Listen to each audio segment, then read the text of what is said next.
Vous avez un avis plutôt non pour le président. Est-ce que Dave a réussi à vous convaincre, à faire tourner un petit peu votre esprit? Il m'a convaincu. Ah ouais? Carrément. C'est pas parce que c'est la famille, hein. Pas du tout. Non, mais alors, déclassé par rapport à la sonorisation des arbitres et le VAR, j'étais pas d'accord. Mais par contre, ces arguments, ils sont très très bons. Le manque de moyens, le fait qu'il n'y ait plus de stars dans le championnat. Ça fait 15 ans que c'est comme ça. C'est pas un déclassement. Oui, mais ça veut bien dire quelque chose quand finalement des grands championnats, des grands pays décident de ne pas diffuser la Ligue 1. Ça veut dire qu'il n'y a pas trop d'intérêt à l'international, on ne s'intéresse pas trop. Alors moi, je continue à m'intéresser, moi, à la Ligue 1 parce que c'est mon championnat et je l'aime beaucoup. Mais ouais, je me dis qu'il y a un petit déclassement. Non, mais... Vous votez sur l'équipe.fr, soit oui, effectivement, on assiste au déclassement de la Ligue 1 pour Dave Apadou. Non, ce n'est pas le cas pour David Aiello. Et on regardera le résultat du duel tout à l'heure. Juste une petite précision, effectivement, sémantique. On n'enlève pas l'assistance vidéo à l'arbitrage. C'est qu'elle devait apparaître en Ligue 2 cette saison. Ça ne sera pas le cas. Et la sonorisation devait apparaître en Ligue 1 cette saison. Ça ne sera pas le cas. En tout cas, pas avant le mois de janvier. Faute de moyens. Juste les petites précisions pour être précis. Hugo. Sur les droits internationaux, pour moi, ça ne peut pas être un argument valable du déclassement parce que, en fait, ils en ont toujours eu rien à cirer de la Ligue 1 en Angleterre ou en Espagne. Sauf et le fait est, c'est vrai qu'il y avait Messi, mais ce n'est pas pour autant qu'ils payaient plus cher. En fait, on avait des droits internationaux qui avaient été bradés. À Bein, d'ailleurs, c'était 50 millions 80, par an. je crois. 80 par an, voilà. C'était ridicule. Donc là, déjà, cette saison, on a obtenu plus parce qu'on pouvait enfin les vendre à nouveau. Et je crois qu'on a eu 150 millions. Donc, ils ont doublé les droits internationaux sans qu'on ait réussi à les vendre. Et pas du fait, effectivement, du fait de l'achat de l'Europe. C'est plutôt l'Asie et l'Afrique qui ont permis d'augmenter cette manne de vente de droits à l'international. Donc, avant, bon, c'était peut-être diffusé en Espagne, mais ils payaient... Enfin, voilà, les droits internationaux, c'était 80 millions. Là, les droits internationaux, ça va être 150 millions. Donc, c'est pas un déclassement. Je m'en fiche si un Espagnol ne regarde pas la Ligue 1 à Barcelone. Si les droits internationaux ont doublé, bah, ça profite davantage à la Ligue 1. Ça, c'est le premier truc. Après, en ce qui concerne le VAR, moi, je suis contre le VAR, comme toi, Dave. Donc, ça peut pas être un... Bon, en plus, c'est sur la Ligue 2. C'est vrai qu'il l'explique pour des raisons économiques. Mais supprimer le VAR... les pays scandinaves, par exemple, en termes de spectacle, etc., ça n'enlève rien, en fait. Qu'est-ce que ça enlève au spectacle? Sauf que là, c'est pas le motif, là. Oui, là, c'est les motivations qui t'amènent à la décision. Là, tu me fais une interprétation qui t'arrange. Et je peux même te suivre là-dessus. Je l'ai dit, moi, je ne suis pas un fan du VAR. Mais le fait est que si tu avais prévu de mettre le VAR et que tu ne le fais pas... Mais c'est pour la Ligue 2. Enfin, je veux dire, c'est reporté. Oui, mais c'est un ensemble. C'est des clubs professionnels. C'est un détail. Tu ne vas pas me dire qu'on déclasse le football est déclassé parce que dit ça. Si tu as bien écouté mon argumentaire, c'est que ça faisait suite à un ensemble de choses. Tu as perdu quand même. On a fait des débats récemment. Qui va être le visage de la Ligue 1? C'est quand même fou. C'est-à-dire qu'en un an et demi, tu as perdu Messi, Neymar, Mbappé, tu peux rajouter des... C'est pas la Ligue 1. Très bien. C'est pas la Ligue 1 qui est déclassée, c'est le Paris Saint-Germain. Et qui porte la Ligue 1? Mais non, mais parce que le Paris Saint-Germain, c'est à part sur la Ligue 1, je veux dire. Oui, mais il n'empêche que, ta zone de loupe, ta lumière, ton focus, il vient de ta locomotive. Ta locomotive, aujourd'hui, elle fait moins envie. La preuve, les autres pays n'ont même pas envie de la voir. Mais non, Précision de Romain Aron. Par BeIN. Oui, parce qu'on parle du prix de la VAR et notamment le fait que le VAR va être enlevé en Ligue 2. Pour avoir un coût de la VAR par saison, c'est 7,7 millions d'euros par saison. Le VAR, ça se décompose comme ceci, 5,9 millions pour la VAR et 1,8 millions pour la goal line technologie. Donc ce sont ces économies-là qui sont faites au niveau de la Ligue 2. C'est important d'être précis. Vu que la technologie est la même, ça doit coûter pareil en Ligue 2 qu'en Ligue 1. Je trouve que c'est une aberration d'utiliser la VAR en Ligue 2. Mais après, je lâche la balle, il y a une réalité aussi. C'est que les clubs, ils sont tous maintenant étranglés. C'est-à-dire qu'on a tous vu qu'effectivement, les droits télé sont sensiblement à la baisse et ça impacte beaucoup de budgets qui reposent beaucoup là-dessus. Je pense à des clubs, par exemple, comme Montpellier, dont 70%, je crois, du budget, du chiffre d'affaires est indexé là-dessus.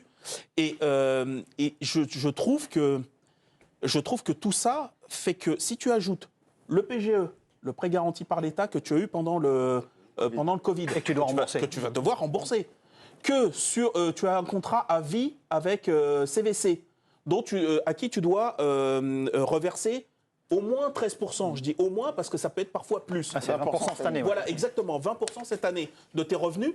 Tu mets tout ça à la fin, mais évidemment que ton championnat est en voie de paupérisation. Et c'est pas pour rien que depuis maintenant quelques années, à chaque fois, on a un œil sur l'indice UEFA. Parce que donc là, tu te bases juste sur le prisme économique, du coup. De pas mettre... Moi, je suis contre la VAR, je suis contre la sonorisation des arbitres, ça ne m'intéresse pas du tout.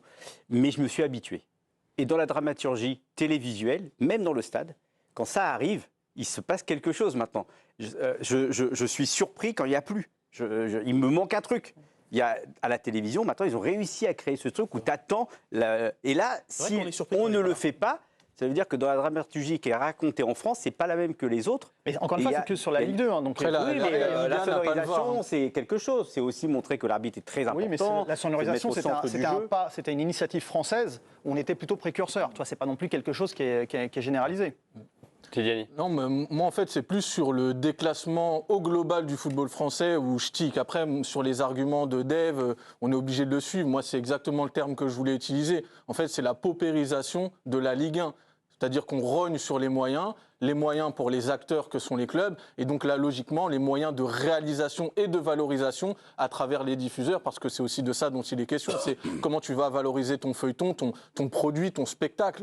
Mais pour ce qui est du déclassement du football français dans son ensemble, là, plutôt d'accord avec David, il y a une équipe nationale, il y a une formation, il y a aussi un pouvoir d'attractivité par rapport à des investisseurs. On a encore vu l'exemple avec Saint-Etienne cette saison, que ça continuait à venir pour racheter des clubs. Donc moi, je veux bien qu'on... Là, je suis 100% d'accord avec le fait que notre produit Ligue 1, notre championnat, il se dévalue.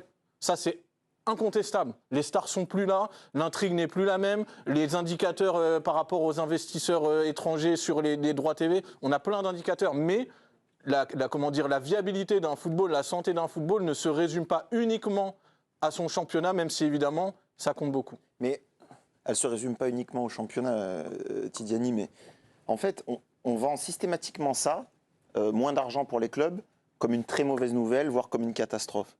Pour moi, vu comment l'argent est utilisé en Ligue 1, notamment sur le mercato, ce n'est pas forcément une mauvaise nouvelle que les clubs doivent faire plus attention à la manière dont ils dépensent leur argent.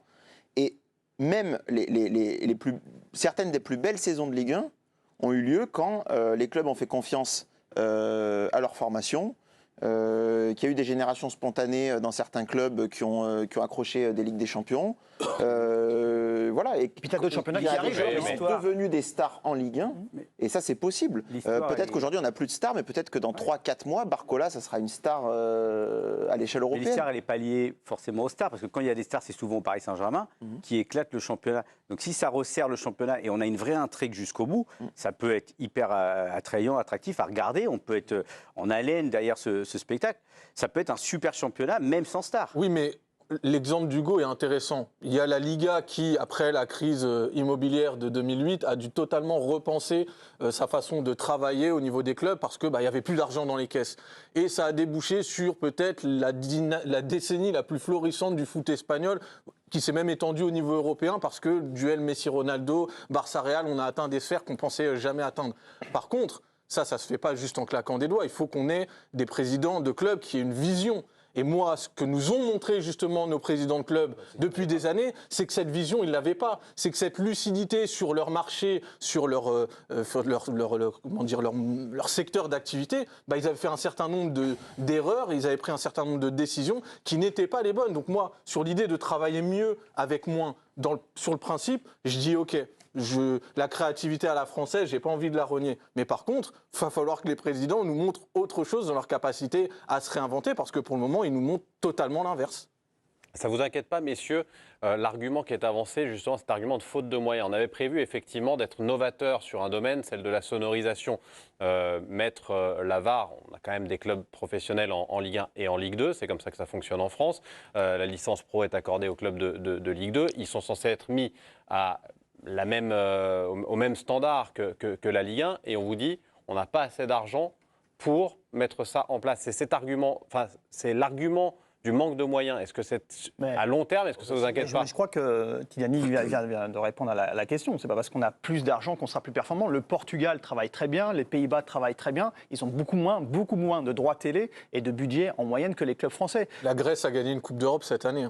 par exemple, également. Donc je pense que cet argument-là, si la question avait été est-ce que le championnat et le football français est en perte de vitesse économiquement, c'est factuel. Maintenant, sur l'avenir et le devenir du football français, je pense qu'effectivement, ça peut être au contraire salutaire d'une certaine manière si les présidents se mettent un petit peu à réfléchir différemment. On sait qu'il n'y a plus la machine, le jackpot des droits télé qui est là, et peut-être qu'effectivement, la formation va être davantage valorisée, pas seulement par le prisme, j'ai envie de dire, du trading et de la revente, mais peut-être également en leur donnant davantage leur chance et en leur permettant de se développer au sein même du championnat de France. Non, mais là, on est obligé d'envisager effectivement une créativité, une capacité visionnaire, une connaissance de ta matière football que moi je n'ai pas vue. Donc je veux bien qu'on claque des doigts et qu'on peut-être se imagine réinventer. que là...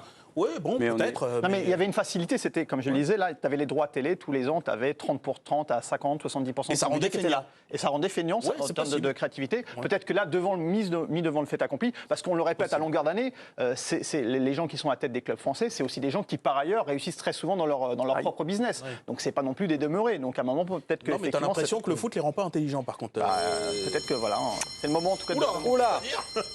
Et pourtant, une victoire écrasante de Dave Apadou, 93-7. Ils sont là, les 7.